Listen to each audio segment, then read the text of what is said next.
I'm Christopher Schoenwald, and welcome to Life as a show intently focused on helping people find their professional pathway by exploring and unearthing the details of jobs from around the world.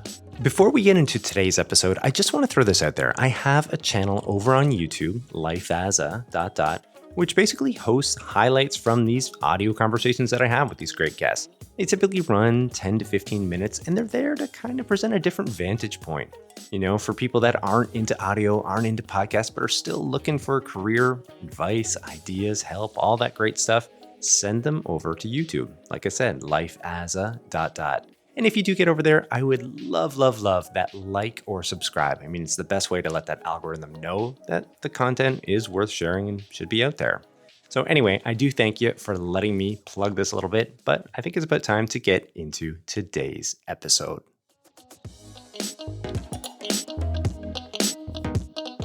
Living within the 21st century is incredibly fascinating. That is, if you have your eyes open and mind framed towards recognizing all of the massive changes that have come our way in such an utterly short amount of time.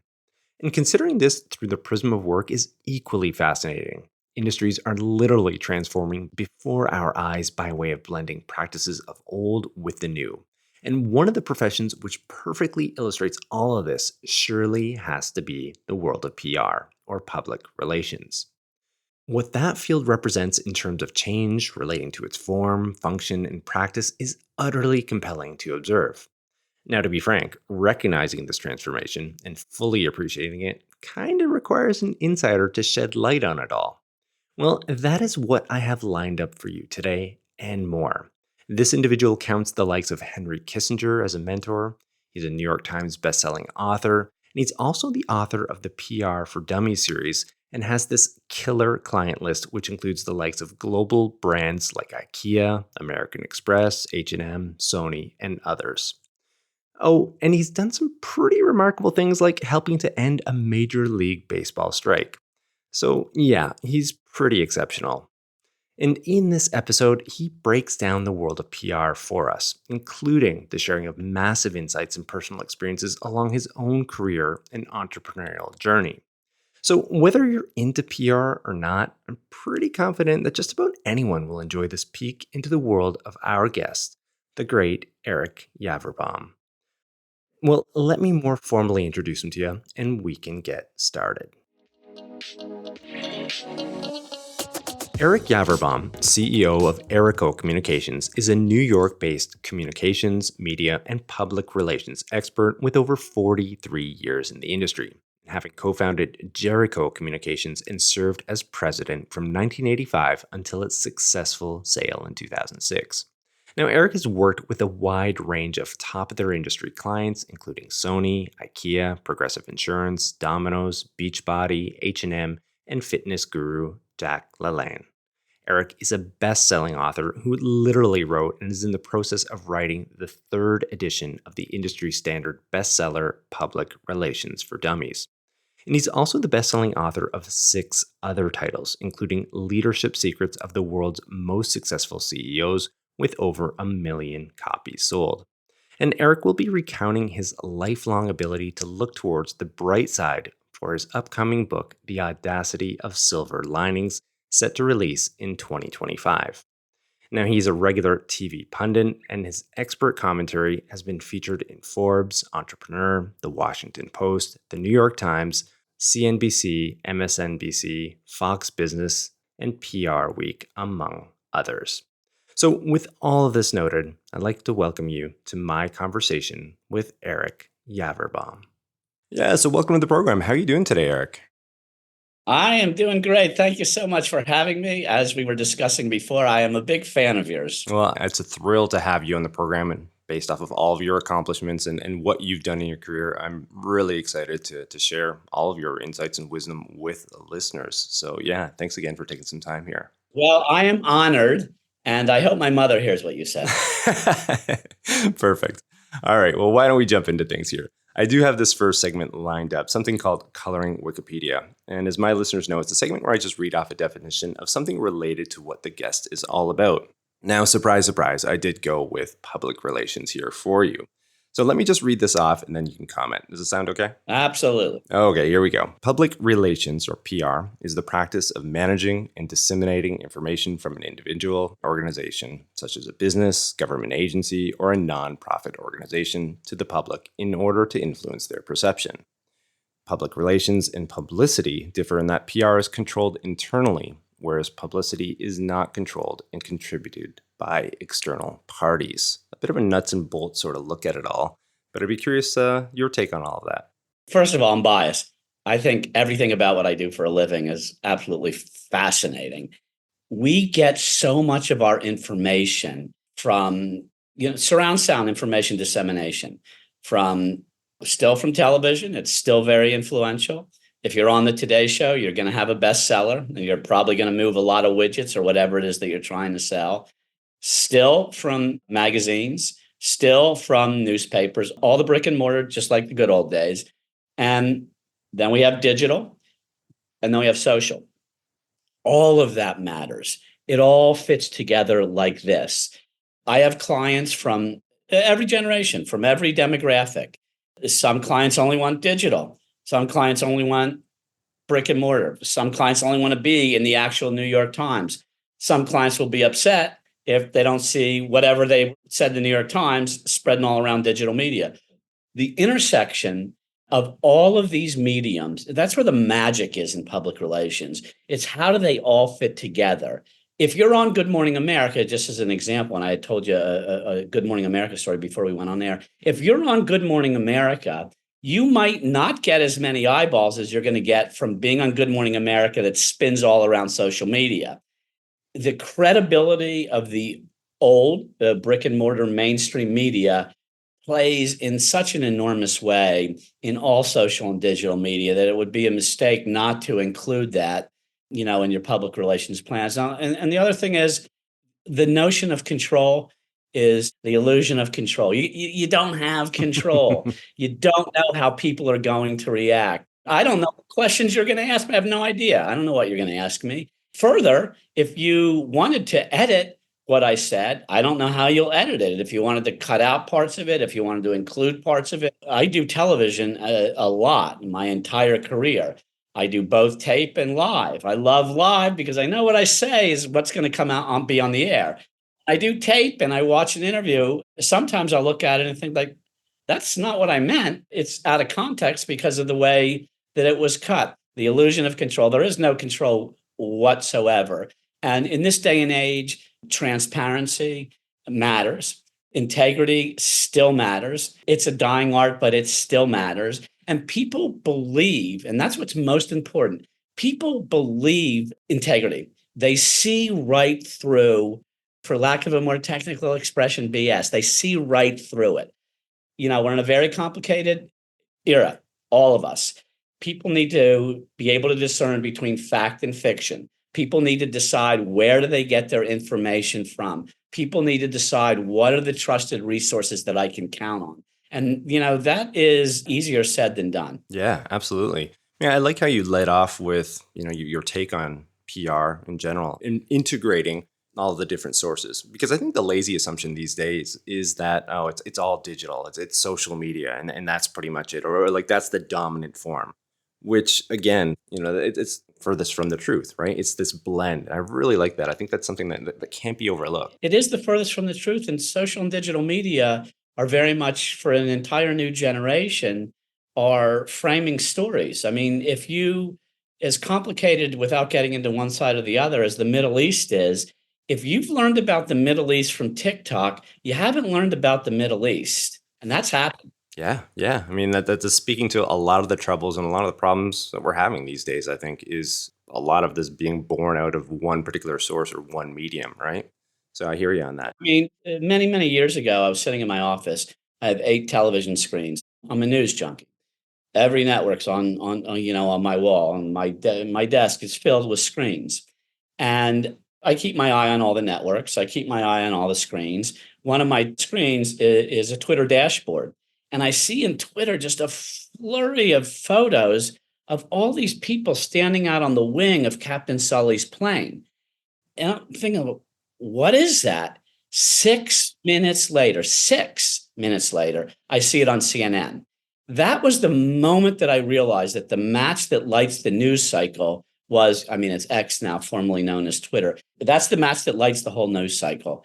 Twitter can scoop absolutely everybody. And I knew it that day. And look at what Twitter grew up to become.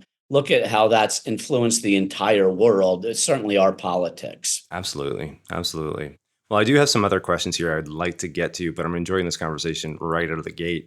But I was thinking this might be an opportune time to hear a little bit more about what you're involved in right now. I certainly mentioned it off the top, but as CEO of Ericho Communications, I mean, you're a busy guy, certainly running that organization as well as your authorship, some of these other professional activities. Yeah, busy is relative.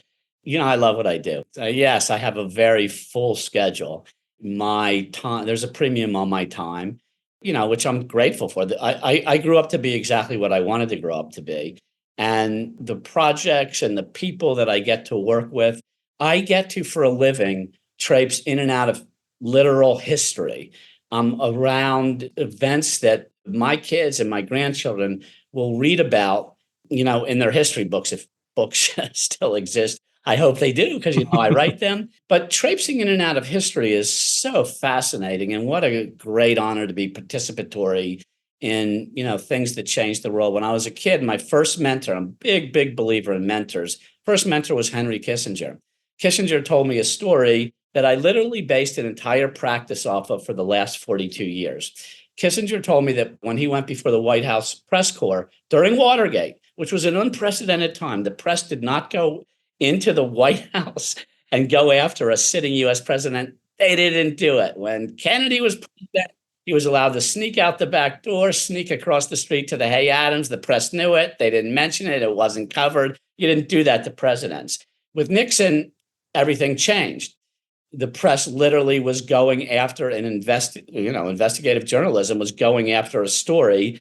And Kissinger would go up to the podium at daily press conferences and say, does anybody have any questions for the answers I'm already giving? And when he told me that, sirens went off in my head.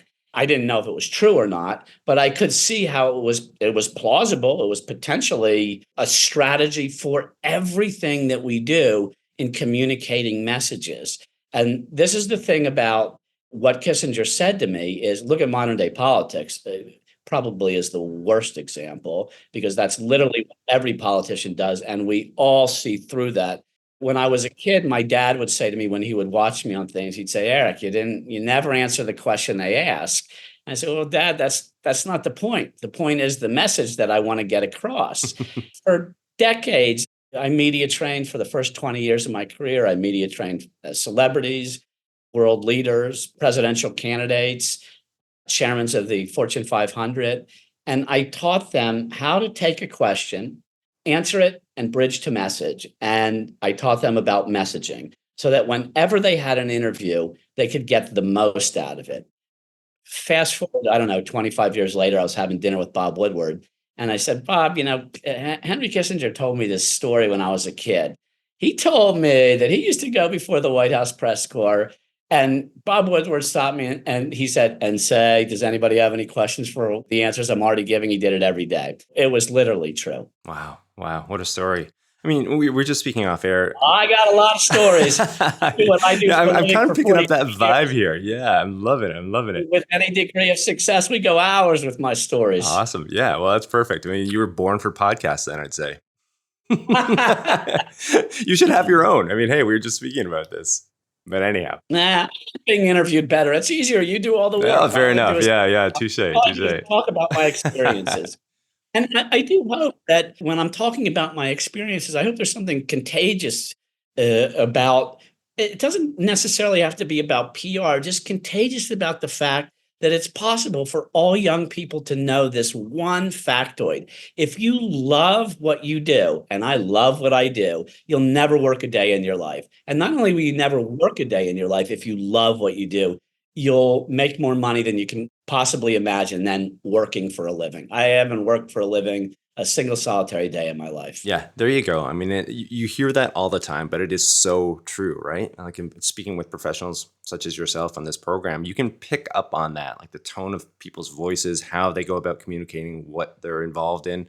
And you're right. Like I wouldn't count those individuals or yourself from what I'm, gathering from this conversation thus far as somebody who's, mired in the monotony or the mundane of the work. I don't get that vibe at all from you. Like there is this passion and this drive there. And it starts with that curiosity towards it all. And in terms, Oh, yes, every day. Two things happen when I wake up in the morning. One, I'm seriously grateful. I got another 84,000 or 86,400 seconds to get a day. How many of these moments can I possibly get in any given day? I'm going to get as many as I possibly can. I'm so grateful for that. And second, I wake up curious. I'm so curious about the day. I'm so curious about what I'm going to learn. What I already know is less interesting to what I might learn today, every single solitary day. 100%. I absolutely love that. And getting back to, I guess, how you made your way into PR, this thirst for knowledge, this curiosity and everything else, what else kind of led you down that pathway? Was it exposure to the profession by somebody else, or was it just, Oh, yeah, one big giant mistake. all right, Uh, you know, let's hear it. when we plan, God laughs. Yeah, I went to college. I was a lousy student. My first major was finance, which would have been purgatory for me for life. I don't know, maybe I would have made more money, who knows, but I never would have liked it. I got a C minus in accounting too, which meant I had to take it again, and there's no way I was doing that. So I switched my major to marketing. My sophomore year of college, I happenstance met a guy named Matthew Lesko. Matthew he was writing a book. I was like, oh my God, I met a famous person. He's going to be an author. I can't believe I met this guy. And when I met Matthew, he said to me, I asked him, I felt very, bold and even asking about to be author, first time author at the time. He's written like 50 or 60 books now. I said, Matthew, do you know anybody? I'm a marketing major. I want an internship. Do you know anybody? And I was looking, in particular, I was looking for a paid internship because the Baltimore Orioles offered me a job, but no pay. And Matthew called me back the next day and he said, I'll give you $100 a week to promote my first book. His first book was called Getting Yours, The Complete Guide to Government Domestic Assistance. And I said, Matthew, I promote a book. I have no idea how to do that. And Matthew said to me, and I was at a very impressionable time in my life. I'm 19 years old. I thought, wow, an adult is telling me he has no idea how to do it. I have no idea how to do it. He said we would learn it together. And I came up with some philosophies about how I would promote books. And the publishing houses, it's the one industry that I've been in since the get-go. This is my first big success was in publishing. And I would sit in these, no disrespect to any publishing house, certainly not my own or any who have published my books, but I would sit in there and think, wow, this is such a stuffy, old school, snotty group of people. And they would look at me in the room, no matter what I would say, they would say, "Ah, this kid, he has no idea what he's talking about. That's not possible." And Matthew's first book, a literal cut and paste of a federal document, was a New York Times bestseller. So, and Matthew hired me after that to represent his first three books. I did them all while I was still in college, and still got a little bit of credibility because I wasn't so crazy turned out after all. His third book, which I promoted my senior year of college, was called Information USA. This is in 1980. At that time, and this was a big, fat $20 book. $20 books did not make New York Times bestseller lists. That book did. It was the first $20 trade paperback in the history of the New York Times to make the list. That particular book and the crossover between my education and the plan that I had to promote that book for my senior year, I wrote a paper about my strategy to promote this book. My professor, who was very, very well respected in Washington, D.C., high profile herself, gave me a C minus on the paper, said, basically the strategy wasn't realistic. It would never work, which was not right. Many, many years later, I was at a black tie, a retirement dinner for Martha Graham at the Washington Post, and I saw her all the way across the room. I got a C minus for that strategy. that changed the way books were marketed. I could not wait to get to Yeah. the other side of the Yeah. room. And I'm crossing through the room, and she seems to be crossing towards the room towards me. It seemed like, I don't know, coincidental. Was she trying to get to me? Because I was trying to get to her. She was. And the very first thing she said to me is, I have been looking for you since you graduated. I gave you a C minus on that paper. I was totally wrong. And Matthew and I, and this is the first time in my career that I was in the news for all these out of the box marketing theories that I had and PR theories and practices that I did. And these articles they would write about, what an out of the box thinker I was. And Matthew and me would be reading these articles, and I thought, oh my God, I'm so cool. I'm in the news myself now. Wow, I'm famous. When you start to believe your own press clips, that's a problem. I tell all of my clients now, and I have many who go from obscurity to fame. When you start believing your own press clips, then you'll have a problem. It's a means to an end. But Matthew looked at me and he said, "You don't even know where the box is, do you?" I didn't know there was a box. That was the greatest asset that I had in my youth. And I continue to try to not even operate, and I write books on the topic. So I'm writing about the box that I've invented, and I got to step outside of that continually, and I always will. Right now, the book that I'm writing now is PR for Dummies. The third edition is the third time that I've written it. And you can see how much the practice of public relations has changed over the course of 30 plus years. And I'm literally writing my own theories, which becomes a box for a new generation that I have to get out of. I don't want to operate within my own box. I want to reinvent the art every single solitary year, bar none, every single solitary client, bar none. It's so much more fun that way. And the upside is, potential is so great. Well, a couple of things I picked up on that is like one, a bit of serendipity, out of the gate, I suppose, like initially meeting that individual and also how that relationship sort of took hold, and the openness there of working on something together. That certainly plays a big role in how people make their way into professions. There's this assumption I think a lot of young people have that it's like, it's all planned out, it's down on paper, and this people beeline to where they end up, right? And that's typically certainly not how it unfolds for most. So that's one thing. But then secondly, it's this attitude as well that you seemingly have had towards the career and towards the profession. Once you found success, having some reflective points on how that came about, but then also understanding that to continue all of this, you need to keep pushing those boundaries. You're not resting on your laurels necessarily in what worked, 5 years ago or in that last project. It's pushing things forward in new ways and not necessarily being intimidated by maybe ruffling feathers along the way and proposing new ways or new ideas. I think that's a big part of it too, right? It's the opposite. And when I've been, I've aged in this industry. I've been in it for 42 years. I once was the kid at the table who knew nothing. Now I'm the old guy at the table who knows nothing. That's the story of my career. And it's remarkable to me because I don't want to say brilliant idea, but every idea that worked, I'll sit in a room and I'll be an idiot still, just like I was when I was 19. When those things become successful, we are all so smart.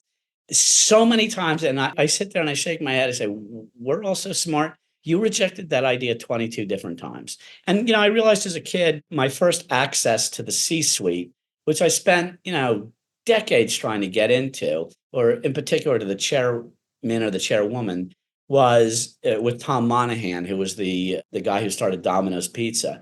Tom and I couldn't have been different. He was an adult. I was a kid. I got a pierced ear. I used to have long hair. Tom's conservative. Our politics couldn't be more different. We were very different people. And Tom and I had so many long conversations, and he listened to me. This is the first for me. A high and mighty chairman is listening to me. And the things that he let me do and would watch be successful gave me the philosophy that at least the first 20 years of my career, PR people, not the most highly regarded group. We're the first to get cut. When the budgets are tight, PR goes. And if you want to, you want to tip windmills, you want to climb mountains, you got to have access to the top decision maker. When I was a kid, we were hired by the director of communications, who reported to the director of public relations, who reported to the VP of marketing, who reported to the head of marketing, who reported to the CEO.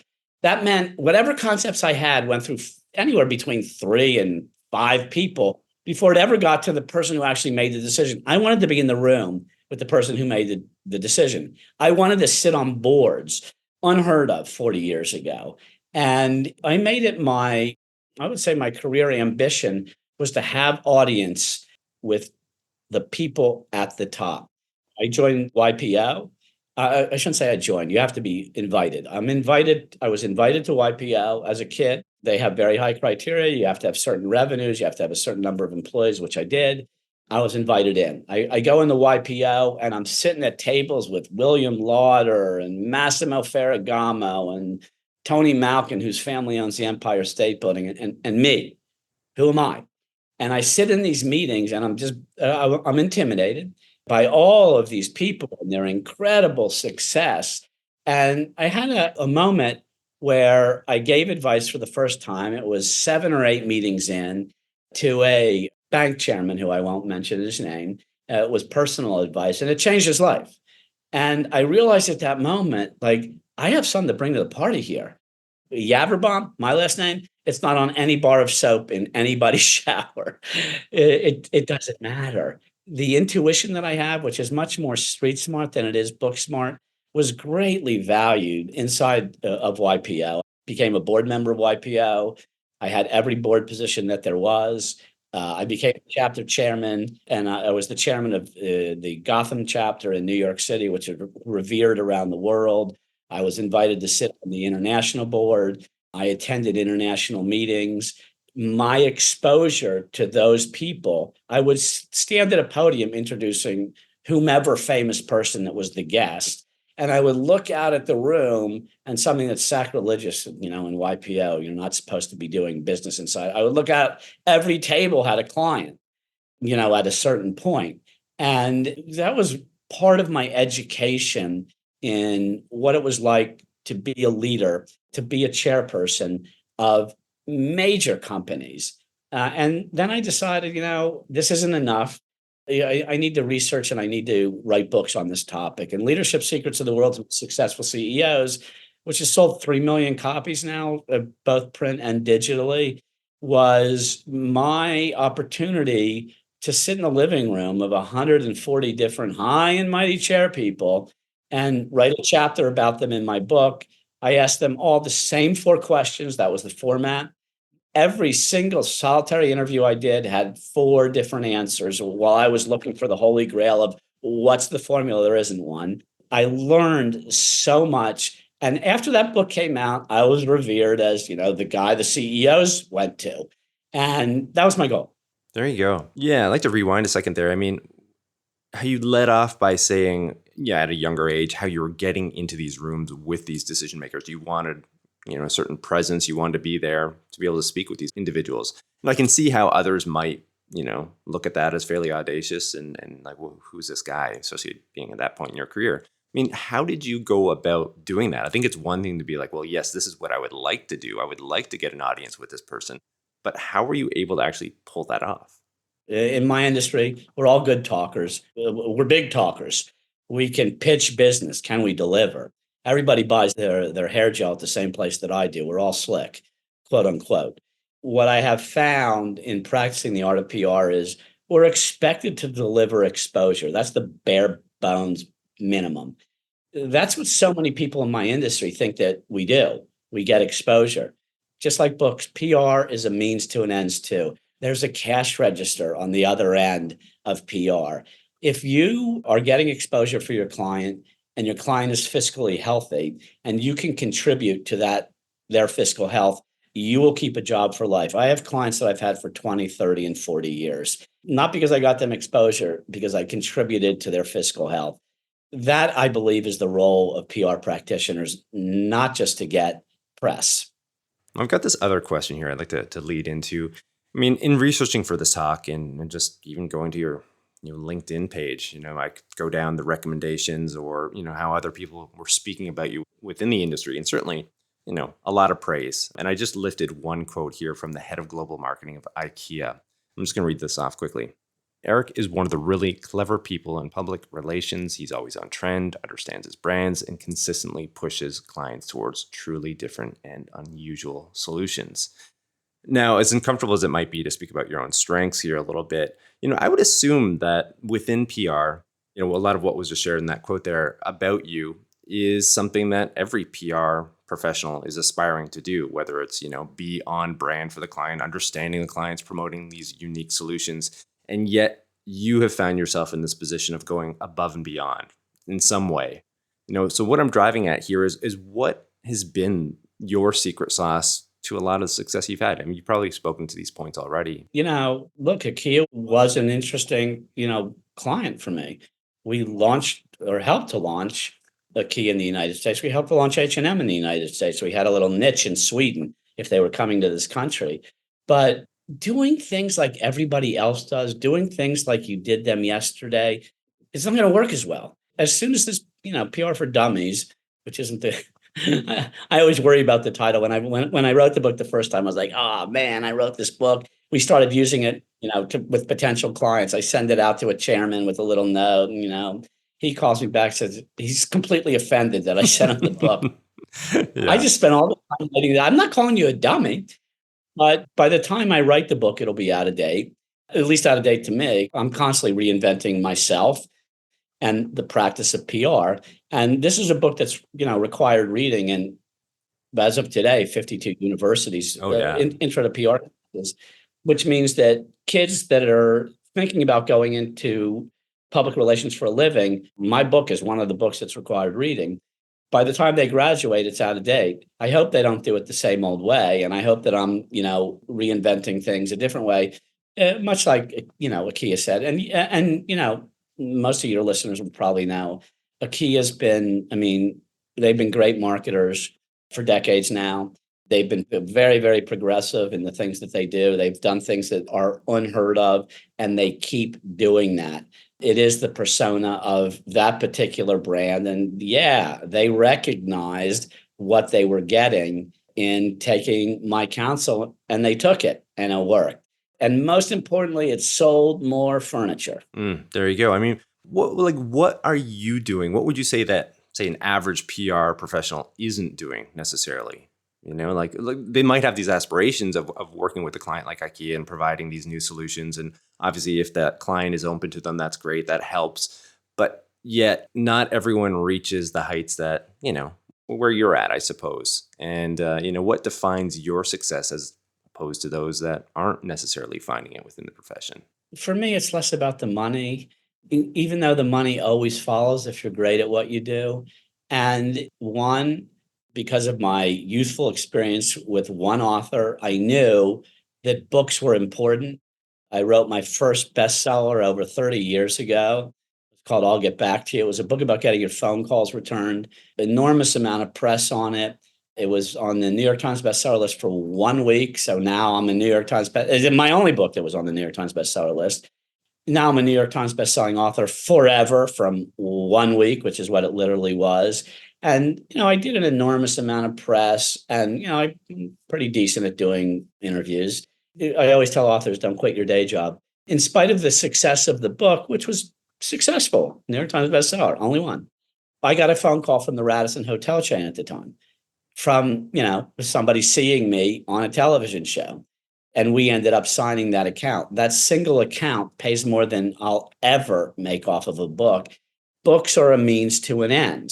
That was so influential. I'm a quote unquote expert on any book that I write that publishing and publishers, they want me because I do know how to sell books, not just for me, but for all of my clients. I mean, Liz Elting, who you've had on the shows, her book was a Wall Street Journal bestseller. That's just months ago. Amazing book. Very, very interesting, successful, Oh, dynamic. yeah. Her story is. Her story, yeah, her story. And having that book puts her on another level. Not that that's fair one way or the other. I mean, this is a person who started a translation company out of her dorm room at NYU that grew to be the largest multinational translation company in the world. That is a successful person. The lessons that she can teach, which she did do in her first book, and I hope there'll be more, are not insignificant. Neither is the recognition that she gets for passing along to future generations lessons in how to be successful from somebody who has actually done it. So Yeah, doing books was huge for me. Practicing what I preach. I've been in the press. Google, everybody watching, Google me. You're going to read about me. You're going to read about me this week. And it won't matter what week you Google me. That's practicing what I preach. I wrote books. I practiced what I preached. I was in the Young Presidents Organization. When I was a kid, I wrote on the back of the Bill Clinton bus, the grassroots tour. Nobody knew who Bill Clinton was, with a guy named Donnie Deutsch, he's an MSNBC guy now, but what people may or may not remember about him was he was probably the greatest advertising person in all of history. And when we started with Donnie's agency, before they sold to IPG, for $1 billion, Donnie and I would sit in a room and come up with, what are we going to say? We're going to go right. We're going to go left on our position on any given topic. Because of Donnie's success in advertising, every advertising agency in Madison Avenue would look at the amount of press that he got. Became the go-to guy in advertising. He was the golden child of Madison Avenue for at least a decade, if not longer. He was the one everybody went to. And all of his competitors said, I don't get it. Why this guy? He's not as big as us. He hasn't been around as long as us. He's not as impressive as us. Why him? And when people connected the dots to the agency that he worked with, everybody wanted us to represent them. We don't represent competitors. We couldn't do that. But everybody also wanted to buy us. So that became, and I realized, and I did sell my first agency almost 20 years ago now. And in no small part, it was because of the work that I did with that particular person in that particular agency. So, you combine all of those things, you got a pretty potent sale for what I do. And there's plenty of people they're just as good as me. And by the way, when I say me, it's never me. Honestly, the teams that I have put together, it's always the team. If I'm not the dumbest one in the room, I'm in the wrong room. I'm at the wrong company. I want to be the dumbest one in the room. And I hire accordingly. The team that you surround yourself with, the company that you keep, makes all the difference in the world. And the other thing is that, back to the CEO part of the equation is, sit at the winner's table. The conversation is very different there. I bet. I'm kind of getting this impression that in your career, along this journey, is that you're quite cerebral about your approach to it all. At least that's what I'm picking up on. Like recognizing the work and the value that you're providing and what that's going to do for the client, of course, first and foremost, for the company you're working for, whether it's yours or an early point in your career working for another company. But then also this notion of leveraging a lot of the tools and knowledge and skill that you're picking up along the way to help position yourself for further success. Was that kind of the approach? Absolutely. Yeah. I'm a linear thinker.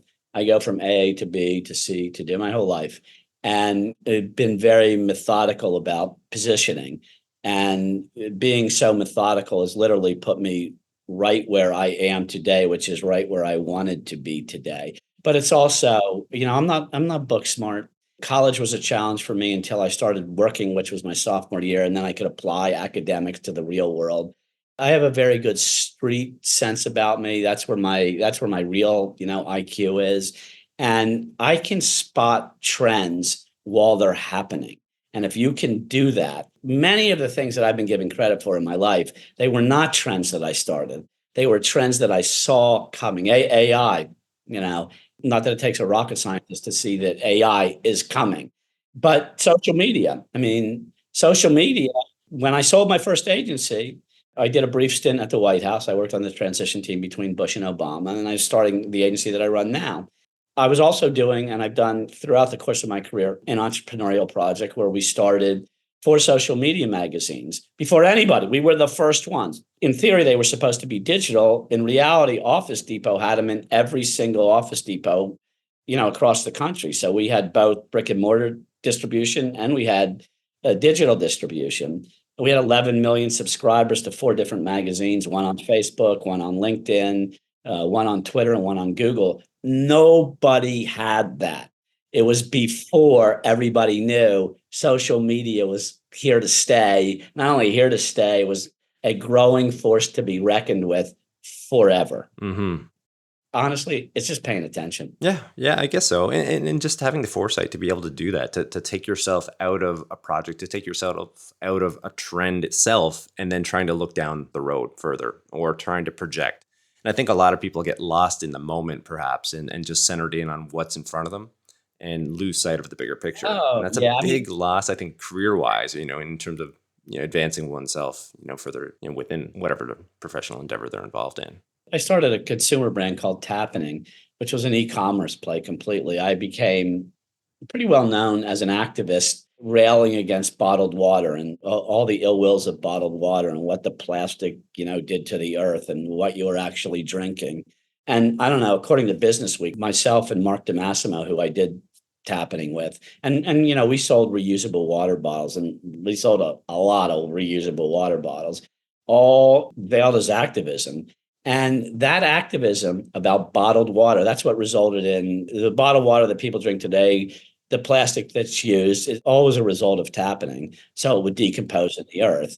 The Coca-Colas of the world had such issues with us. They couldn't understand how could we, small group of people be beating Coca-Cola? How could we be making them look bad? How do we do that? And I saw the sentiment. I was a surfer in a previous life.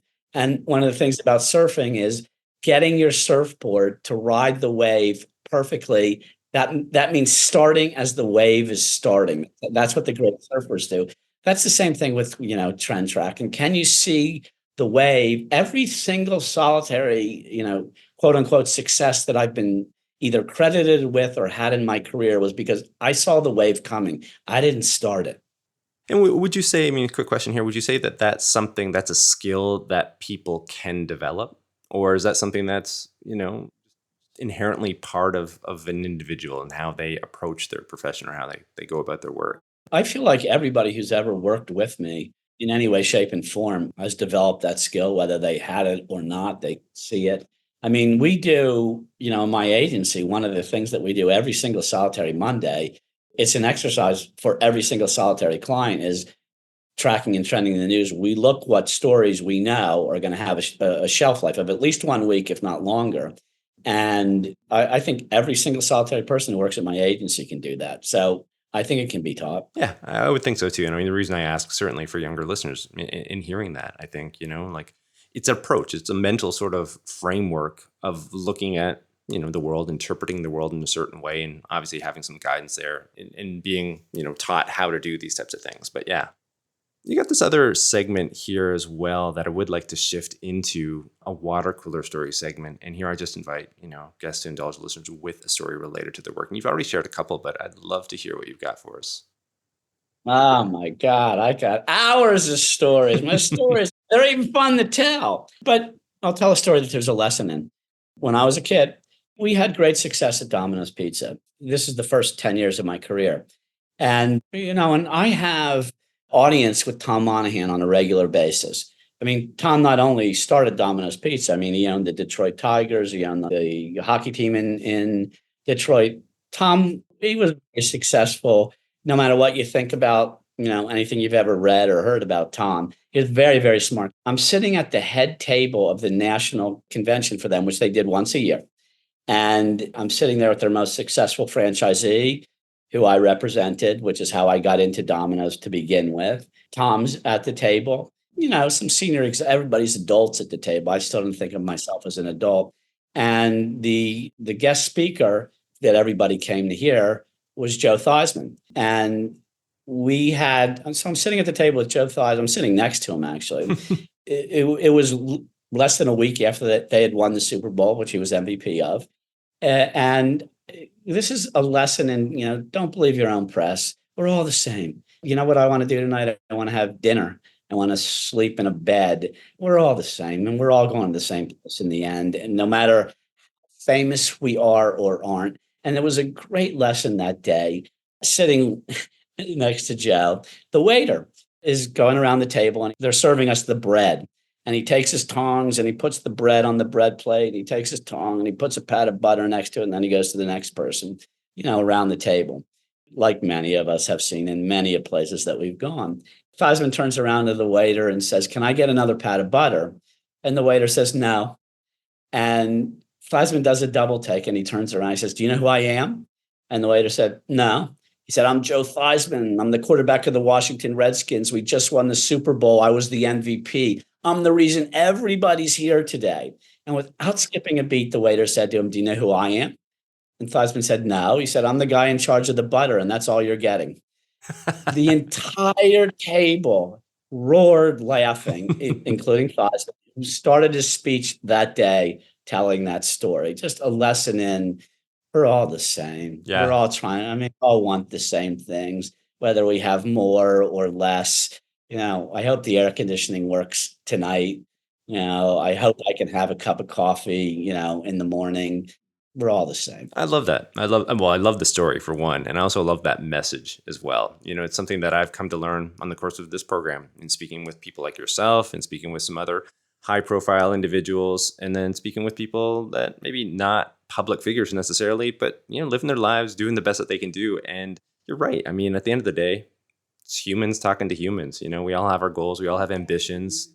Except the humans that get intoxicated by their own fumes. And to be completely honest and transparent, I was one of them when I was younger. In '85, I helped end the Major League Baseball strike. I was in everything. And the day that the strike ended, I'm like cover model boy. I think I am so famous. USA Today used to be they sold it in newspaper boxes. You put a quarter in or whatever it costs, you open the box. But the front page of the paper was in the box.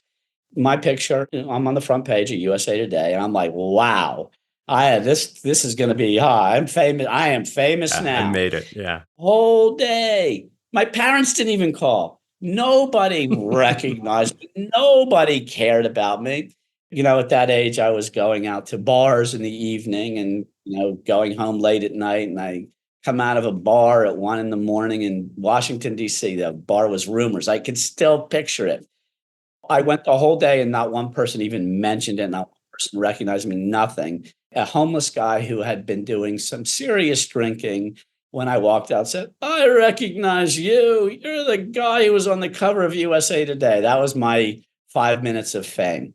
This is the thing about, the recognition, the attention is how do you take that in? Because you start believing your own press clips and Yeah. Yeah. it's not a good place to be. It's toxic, right? And it kind of speaks to the point that we're kind of the day and age we're living in right now with social media and the rise of influencer marketing and all the rest. Like, not even people that are hitting it necessarily, but even just their own social circles that are rising to the top, and what that's doing, how it's changing individuals' perceptions of others, or they're standing within their own social circles, and the effects that that's having on relationships and whatnot. Yeah, it's a whole different topic. It's a whole different podcast, obviously. But yeah. It's funny that you mentioned it because I just did a post about it like less than an hour ago. Is the and what it's doing to kids today. Everybody's not at a party all the time. Everybody's not happy all the time. Everybody's not on some incredible yacht or vacation all the time. Life's hard. It doesn't look that way on social media. It looks like everybody else, except for me, is having a great time. That's social media. Social media is not the real world. Go outside, watch a sunrise, catch a sunset, fall in love, do the priceless things in life. It's social media, not the real world. And I wish the youth of today knew that.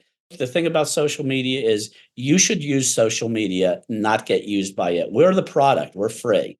For me, like I'll use Instagram as an example. I use Instagram, I'm very into fitness. And I post every single solitary day. I've been doing it for, I don't know, almost 9 years now. Every day, Hmm. I'm at 3,100 days Wow. in a row, posting my fitness, whatever I do that day. I hope I can inspire a few people to work out. That would be really cool if I could do that.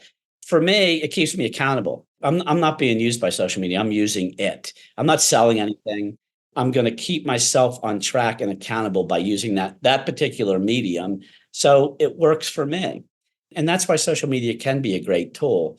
And is for many, but it's not the It real can be world. It's dangerous not for a real lot of life. others, which kind of leads me into this last segment here, Crystal Ball segment. As the name implies, we're looking towards the future, trends, predictions, so on and so forth. I mean, obviously, the rise of social media and the role that it's playing within PR is one thing, aside from what we were just speaking about. But then again, this notion of AI, which we've briefly touched upon already.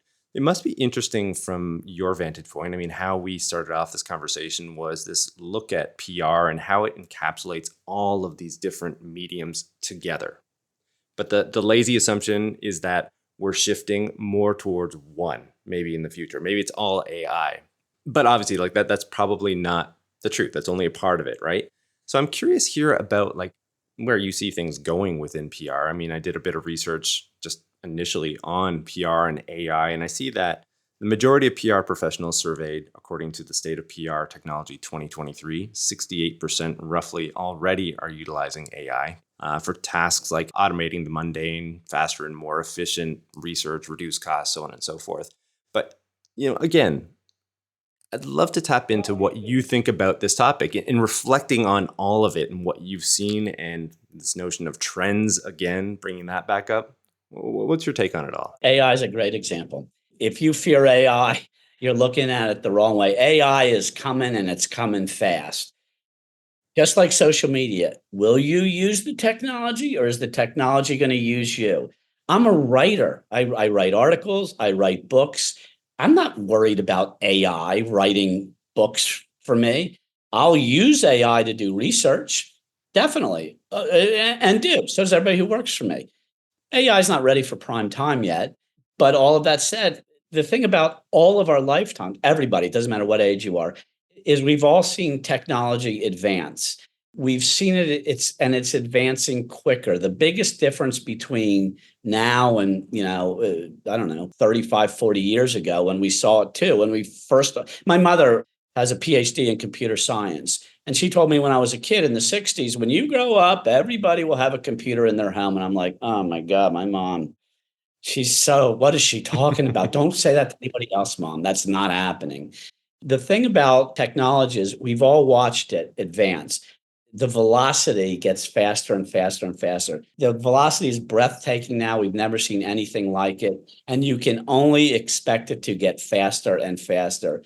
Embrace it and use it. It will serve you well. What is it like for you as somebody who's leading an organization where you're trying to like take advantage of this, what you're speaking of right now, but then also simultaneously trying to define those guardrails for it, like, well, this is a good use case for it, but we don't want to we don't go too far and hand off too much work to it.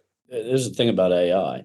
I mean, if you watch, all the social media, congressional hearings on social media, what you watched was a very aged Congress asking the dumbest questions. We're not getting anywhere when we have Congress people who don't understand the questions that they're asking Zuckerberg. I would suggest that there's going to be a lot of the same with AI. For me, there's a premium on youth. I want younger, faster. I want finger to the pulse.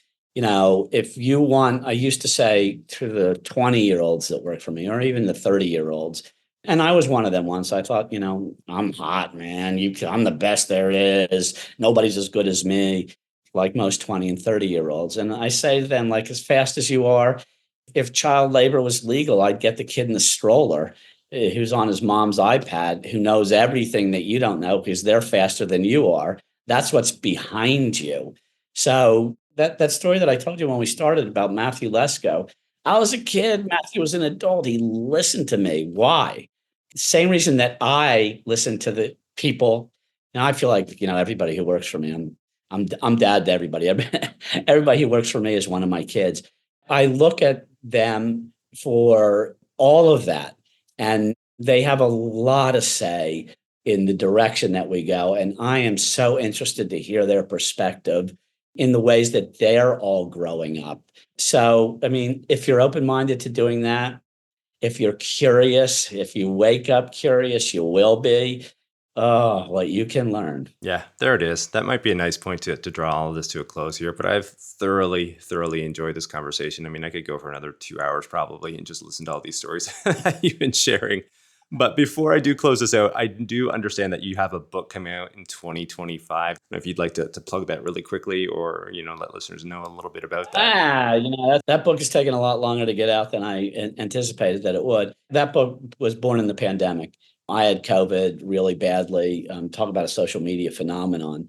I had COVID in March in the beginning of March when COVID was just starting to happen and everybody was freaking out and panicking. And I wanted to be the voice of hope for COVID. And there wasn't any out there. And I did a social media post on, I'd lost my voice. I was exhausted. I was in bed for 89 days. And I wanted to know people wasn't the end of the world. And I fully expected to recover. I never thought anything, differently. It's how I'm wired. There's a photograph of me. I'm holding up a piece of cardboard with the message in bed.